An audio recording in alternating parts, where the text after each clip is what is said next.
Episode 1 of Mercy for None begins in Yeouido, Seoul, in 2010. A man named Gi-jun tells his younger brother, Gi-seok, that he's spoken to Chairman Lee Ju-woon. Gi-seok can join the company soon. Gi-jun then heads out to a fight between two gangs. We watch him easily take down a fighter from the other gang, who had previously taken down several men. We then shift to the present day. A manager from Bongsan Group finds himself kidnapped by two foreign assassins who make quick work of him. Chairman Gu Bongsan of Bongsan Group and Chairman Lee Ju-woon of Ju-woon Group discuss this matter over a meal. Bongsan describes how his son, Gu Jun-mo, hired foreign assassins to kill his manager after he found some business discrepancies. Chairman Bongsan doesn't want to get involved directly since he is Jun-mo's father, so he asks Ju-woon to take care of the foreign assassins and clean up the mess. In return, he offers help with a real estate issue. Chairman Ju-woon agrees and gives this task to Gi-seok, who is now senior managing director and also set to be Ju-woon's successor. However, Gi-seok wants to quit his job. Despite this, he takes up the work and visits Jun-mo along with his junior, Cheon Hae-byom. Gi-seok tells the foreign assassins to leave within 3 days. Jun-mo isn't happy about this and taunts Gi-seok by bringing up Gi-jun. Apparently, Gi-jun had created a mess, and both the chairmen cleaned it up. They let him live, but they cut his Achilles tendon to make up for it. With a couple of strikes, Gi-seok takes Jun-mo down and walks away while Jun-mo screams death threats at him. Meanwhile, a Bongsan manager named Kim Chun-seok gets a call and is shocked to learn that Gi-seok has gone to meet Jun-mo in person.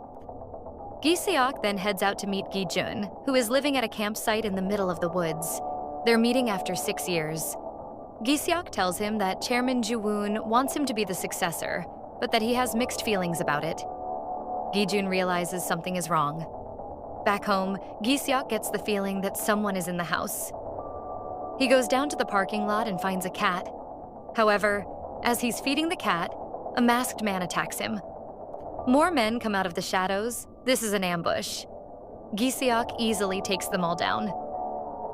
He lets the last man go, but when his back is turned, the man attacks and stabs Gi-seok. In the woods, Gi-jun gets a phone call. The scene skips to Gi-seok's funeral, where Ju-woon employees come to pay their respects, as do Chairman Gu Bongsan and Jun-mo. Outside, Ju-woon's manager, Choi Seong-cheol, speaks to Kim Chun-seok, hinting that Bongsan was behind the attack.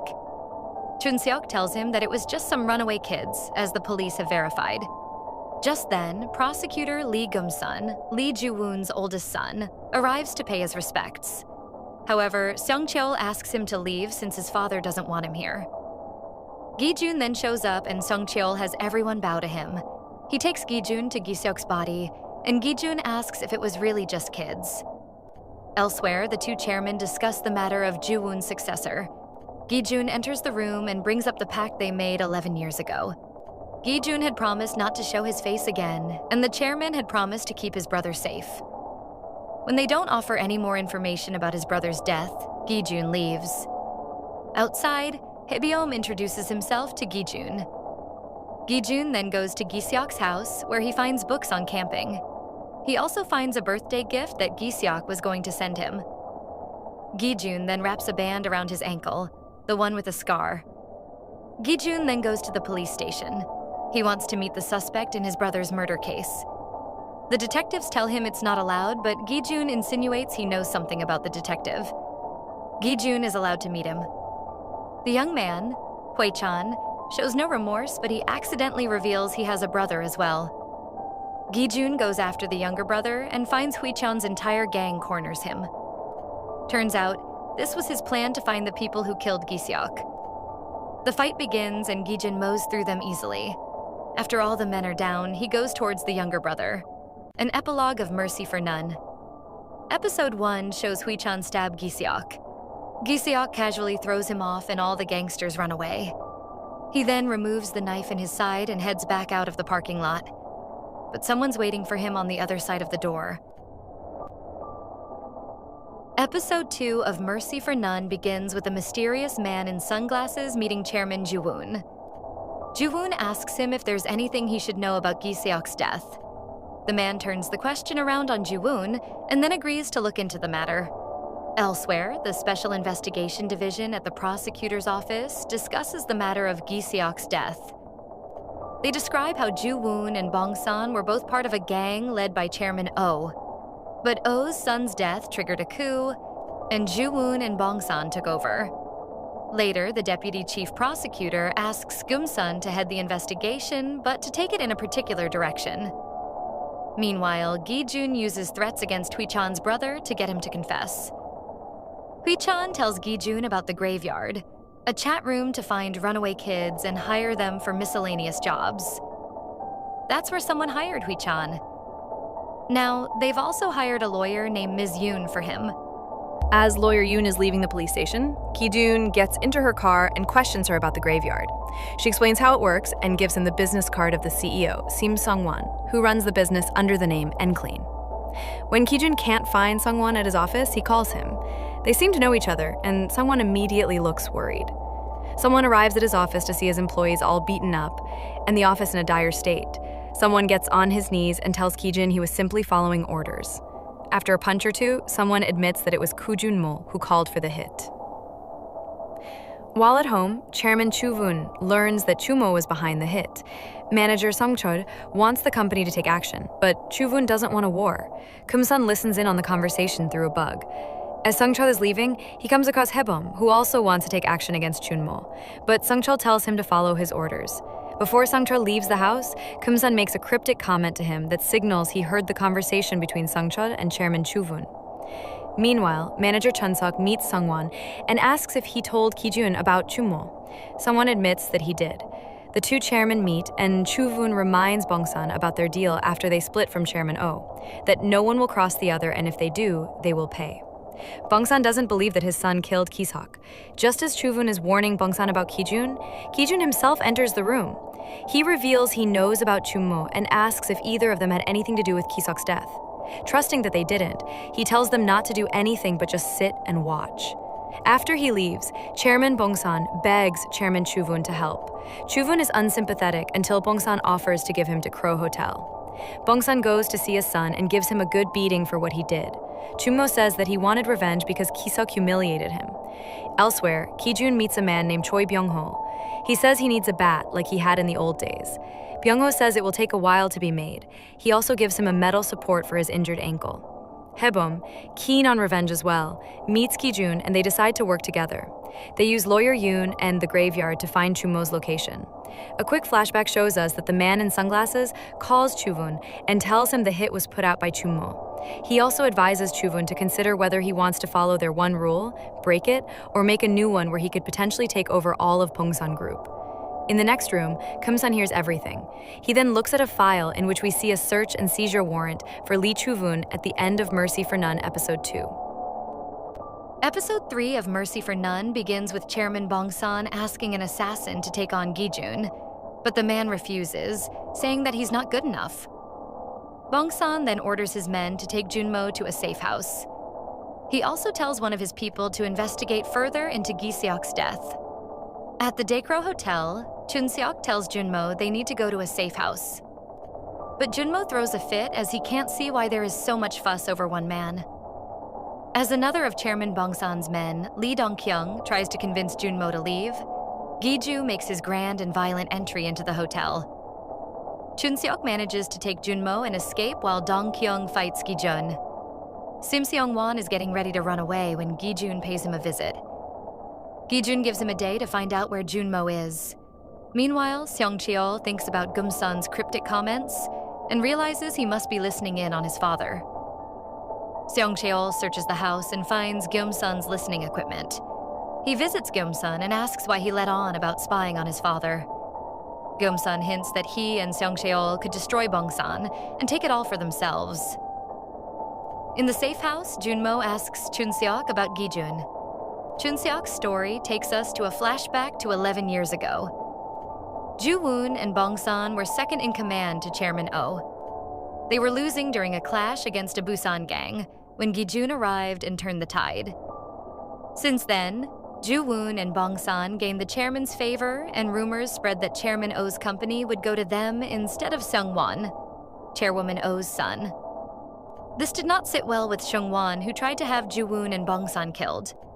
In retaliation, Gi-jun killed Seung-won. He then advised Ju-woon that they should kill Chairman Oh before he kills them. While Ju-woon and Bong-san were being questioned in the chairman's house, Gi-jun killed all of the chairman's people and essentially won them the gang. Although at one point, we see one of Chairman Oh's men telling Gi-jun that he knows he didn't kill Seung-won. After this, the two new chairmen made a rule about not breaking the peace. Since Gi-jun had triggered it all by killing Chairman Oh's son, his Achilles tendon was cut and he was sent away. At present, Byung-ho visits Gi-jun and counsels him against taking on all of Bong-san group. But he doesn't listen. Meanwhile, Chairman Bong-san looks into Gi-seok's death and finds that the investigation was headed by a detective named Han Seok-yoon. Back in the safe house, Jun-ho then calls the foreign assassins from earlier and hires them to kill Gi-jun. Gi-jun then meets with Chun-seok, who warns him against taking on the Bong-san family. Surprisingly, he then gives Gi-jun an address where he can find Junmo. However, this turns out to be a trap. Junmo convinced Chun-seok that killing Gi-jun would save him too. The address takes Gi-jun to a hotel under renovation, where he is ambushed by the two foreign assassins. Of course, he kills them both, and then uses their phone to call Junmo and tell him they'll meet soon. An epilogue of mercy for none. Episode 3 reveals that it was Gi-seok who killed Chairman Oh's son, not Gi-jun. Episode 4 of Mercy for None begins with a meeting between Chairman Bong-san and Yong-do, the man in sunglasses we saw in the previous episodes. Bong-san claims that he has settled the issue with Ju-woon, and all that's left is taking care of Gi-jun. He asks Yong-do to take up the job. At the safe house, a new set of men arrive and beat up all of Junmo's guards. Turns out, Junmo himself called them. One of them is Jung In-seok, a big-shot fighter who won championships and got kicked out later on. Junmo offers him and his colleague 1 billion won to get rid of Gi-jun. Elsewhere, Gi-jun meets a doctor to help patch him up. Byung-ho then calls Gi-jun and tells him that he's going to meet Ju-woon and ask him to settle things by following the rule. But he's interrupted because Junmo is sitting in his office, flanked by the two fighters he hired. Byung-ho warns Junmo against taking Gi-jun on.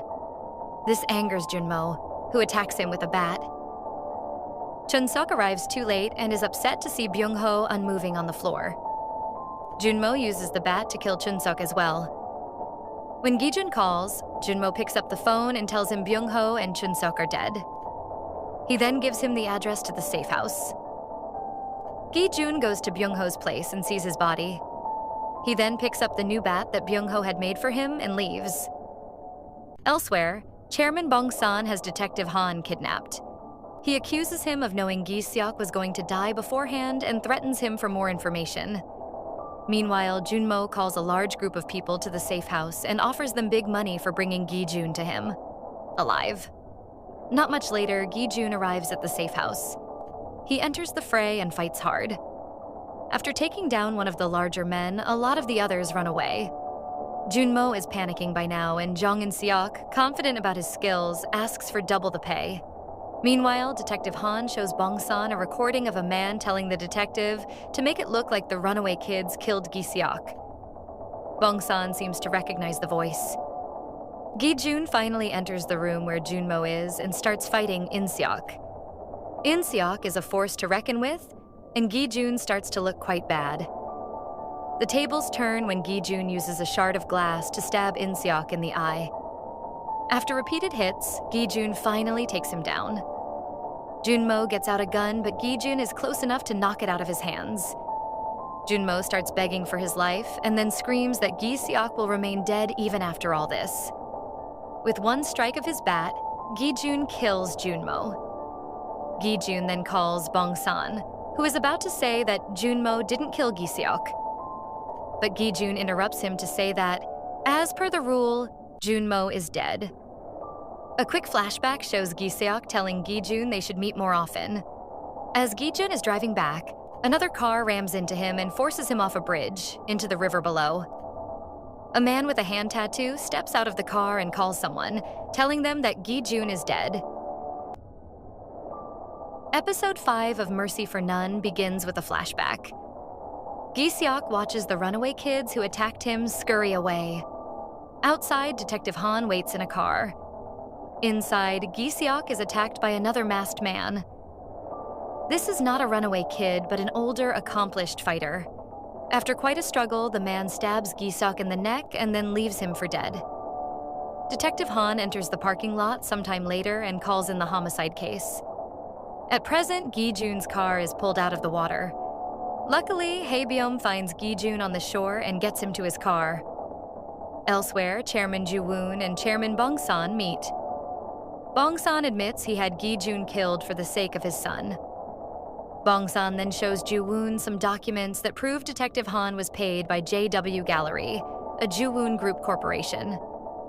He accuses Ju-woon of killing Gi-seok, framing Junmo and planning to give everything to his son in the end. Bong-san says that either he or Ju-woon must die. Both sides prepare for potential war. Soon, a bunch of Bong-san members are arrested by prosecutors. The deputy chief prosecutor is unhappy, though, since Gum-san sent his people in 30 minutes earlier and therefore missed Bong-san. Gum-san then tells him his plan to go after his own father after getting Bong-san. Ju-woon visits Young-do and accuses him of paying Detective Han, using the documents Bong-san gave him as proof. He asks him why he killed Gi-seok. Young-do claims innocence and wonders if Gum-san was the one who really had Gi-seok killed. Meanwhile, Hae-byum takes Gi-jun to the doctor. Barely recovered, Gi-jun heads out to meet Hae-byum. He gives him Gi-seok's suitcase and car keys. Back at N-Clean, Seong-won is talking about how Gi-jun is dead when the man himself turns up. Gi-jun tells him to find out who tries to kill him. Seong-won then takes him to the columbarium where Chun-seok and Byung-ho's remains are. At home, Ju-woon confronts his son, but Gum-san says he was just following orders. Meanwhile, Ju-woon's people keep coming after Bong-san Group. Bong-san refuses to run and instead fights alongside his men. They end up losing, and Ju-woon himself kills Bong-san. During the chaos, one particular Bong-san employee is spared. Turns out he's a mole for Young-do. On the phone, Young-do tells the man that he will be the head of Bong-san Group now. In Young-do's room, we see a list of crossed-out names including Bong-san, Junmo, and Gi-seok. The only one left is Ju-woon. Young-do then visits a prisoner. This is Chairman Oh's employee, the last man Gi-jun fought. He's the one who knew that Gi-jun didn't kill Chairman Oh's son. Although at present he's missing a hand. Gi-jun then meets Ju-woon and asks him if he engineered the car accident. Ju-woon tells Gi-jun about Young-do, who was previously called Mr. Kim. He used to work in the police, and Chairman Oh brought him in to help cover up crimes. Even after the chairman's death, Young-do kept working with them and making good money. But it wasn't enough. He began to resort to blackmail to get more money. Although it was his interference that kept the peace between the two sides. Ju-woon then pulls out a recording between Young-do and Gi-seok. Young-do tells Gi-seok that Chairman Oh's son is going after Gi-jun. That's why Gi-seok killed him. Now, Ju-woon tells Gi-jun that Young-do is pulling the strings again. Ju-woon asks Gi-jun to take over his company, but Gi-jun refuses. He only asks to meet with Young-do, and Ju-woon says he will arrange it. At the police station, Young-do gets a call from Ju-woon. We then see him going to his car, but he sees something shocking. An epilogue of Mercy for None. Episode 5 shows Young-do speaking with the mole from Bong-san. They are soon joined by Seong Cheol and Gum-san, and the latter shakes hands with Young-do. Episode 6 of Mercy for None begins with a meeting between Young-do and Gum-san. Now that Bong-san is done with, Young-do tells Gum-san to decide what to do about his father. He encourages him to strike while the iron is hot. Later that evening, Young-do finds himself face-to-face with Gi-jun. Gi-jun attacks Young-do, but An Tai-hwan, Chairman Oh's employee who was in prison, intervenes. He's out of jail now and distracts Gi-jun long enough for Young-do to drive away. Realizing that Ju-woon was behind the incident with Gi-jun, Young-do calls Ju-woon and says they need to meet. In the morning, Ju-woon is heading out for a board meeting when Gum-san tells him he will be going to the meeting instead. Since his father pushed him out of Ju-woon Group, Gum-sun has been working with Young-do. Ju-woon says he never wanted this nightmare of a life for his son, but Gum-sun says he always wanted this. Gum-sun and Song Cheol then head out, leaving Ju-woon behind. Having stayed at the police station overnight, Young-do calls Tae-hwan and tells him to drive his car. Seong-won's people trace the car and send Gi-jun the address. At the Ju-woon Group board meeting, the board members refuse to accept Gum-sun. One of them even leaves the office, but everyone soon hears his screams. The other directors sit back down as Gum-sun says he's not afraid of getting his hands dirty like his father. At home, Ju-woon takes out his gun from a safe. Gi-jun follows the car's location and comes face to face with Tae-hwan. Tae-hwan says Gi-jun should have killed him 11 years ago instead of cutting off his hand and humiliating him. Now, with a prosthetic on one hand, Tae-hwan tries to get back at Gi-jun. Gi-jun manages to stab him, but it's Tae-hwan who accepts his defeat and pushes the knife in further. Young-do then comes to Ju-woon's house, ready to kill him. Ju-woon pulls out his gun, but Young-do knocks it out of his hand and they end up in a scuffle. Finally, Young-do shoots Ju-woon. We then skip to Gi-jun, who arrives at Ju-woon's house and finds his dead body sitting in a chair. Suddenly, Young-do and other police officers storm the house and arrest Gi-jun. A quick flashback shows that Gum-sun heard his father's murder through the bug he planted in his father's room.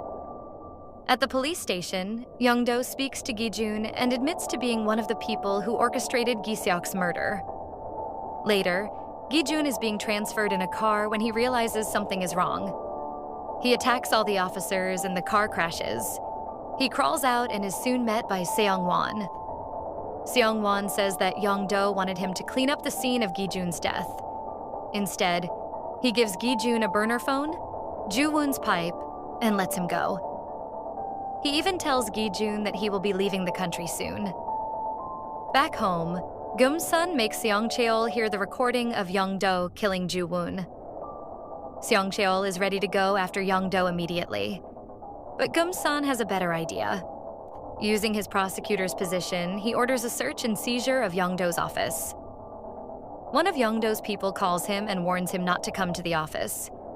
He calls Gum-sun, who reveals he knows Young-do killed Ju-woon and is leaving him out to dry. Gum-sun then meets Kaneyama, the Japanese assassin who killed Gi-seok. Turns out, Interpol is after him, and Young-do gave him a new identity, in return for carrying out activities like murder. Gum-sun offers him a life with no strings attached if he kills Gi-jun. One of Young-do's people gets a small package from a golf club and heads to Young-do's hideout. A flashback to 8 months earlier shows Gum-sun approach Young-do and tell him that Internal Affairs has been building a case against Young-do. Gum-sun offers to get rid of it if Young-do joins him. Gum-sun wants to unite Ju-woon and Bong-san and sit at the top. He has a plan: kill Gi-seok, frame Junmo, and start a war between the two sides. After he leaves, we see that Young-do recorded everything he was saying. He then adds it to a flash drive, which he puts in the package at his golf club at the end of Mercy for None, Episode 6. Episode 7 of Mercy for None begins with Gum-sun finding a gun and Young-do's belongings in his office. After this, Chairman Ju-woon's funeral begins. Elsewhere, Seong-won and his colleague are waiting for the captain of a ship to show up. Seong-won claims he has a bigger plan than running away, but he's soon ambushed by 2 scruffy-looking gangsters and betrayed by his own colleague, who steals his suitcase full of money. We learn that this was all done on Gum-sun's orders via Seong Cheol. Elsewhere, Gi-jun confronts Young-do's lackeys, who are transporting his package from the golf club. It holds all of Young-do's recordings, with incriminating material on Gum-sun, Ju-woon, Bong-san, and more. Gi-jun makes quick work of them and takes the flash drive with Gum-sun's recording. His next opponent is the Japanese assassin Kaneyama. Kaneyama is close to matching Gi-jun, who realizes he was the one who killed Gi-seok. The realization fuels him, and he kills Kaneyama. It's finally Young-do's turn. He sees Gi-jun coming and pulls out a gun. He even hits Gi-jun with 2 bullets, but the man keeps going forward and gives Young-do a bloody, grisly death. Back in the church, Gum-sun speaks with his boss, the deputy chief prosecutor, and Young-do's mole, the new head of Bong-san Group, and convinces them to join him. Sometime later, Gi-jun makes an appearance and pays his respects to his old boss. He tells Gum-sun that they will meet soon. After a short visit to his brother's resting place, Gi-jun gives Hae-bom the recording of Gum-sun. He tells him to wait for his call and then warns him not to take the violence any further. Elsewhere, Gum-sun and his boss blackmail the prosecutor general into joining them as well. The merger between the two gangs officially takes place. Jiwoon Group and Bongsan Group sign a partnership, and Decro Hotel becomes JW Decro. A celebratory event is held where Gum-sun gives a speech, assuring everyone that even their illegal activities will not be considered illegal soon. He promises a new system, but the glory doesn't last long. With the help of lawyer Yoon, Hae-byum sends an email with the voice recording of Gum-sun to news reporters. News reports begin to pop up, and everyone at Gum-sun's event leaves. When the deputy chief prosecutor insults Gum-sun, he gets angry and attacks him, beating him to death. Song Cheol tells Gum-sun to leave and says he'll clean things up. When Gi-jun arrives at the hotel to get to Gum-sun, Song Cheol tells his security to get out of the way.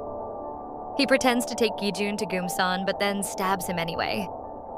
A fight ensues, and once again Gi-jun wins, though he's not happy about killing an old friend. Gi-jun then drives to Gum-sun's house and finds him sitting in his father's chair. He asks Gum-sun if it was worth everything. Gum-sun admits that he had always liked the feeling of winning, but the shine of the position isn't quite there anymore. Gum-sun is disillusioned with it all now, and when Gi-jun steps forward with a knife, he points a gun at Gi-jun but then quickly turns it on himself. Before Gum-sun can kill himself, Gi-jun slashes his wrist and makes sure he will suffer a longer, slower death. With multiple gunshot and knife wounds, Gi-jun now returns to the campsite where he last spent time with Gi-seok. He recalls their conversation, and for the first time, we see Gi-jun cry. Night turns into day, and Gi-jun's figure is still in the same chair, signaling that he has also passed away. If you're watching this channel for the first time, hit the subscribe button and watch other episodes. Until then, it's me, Mitsubishi, signing off.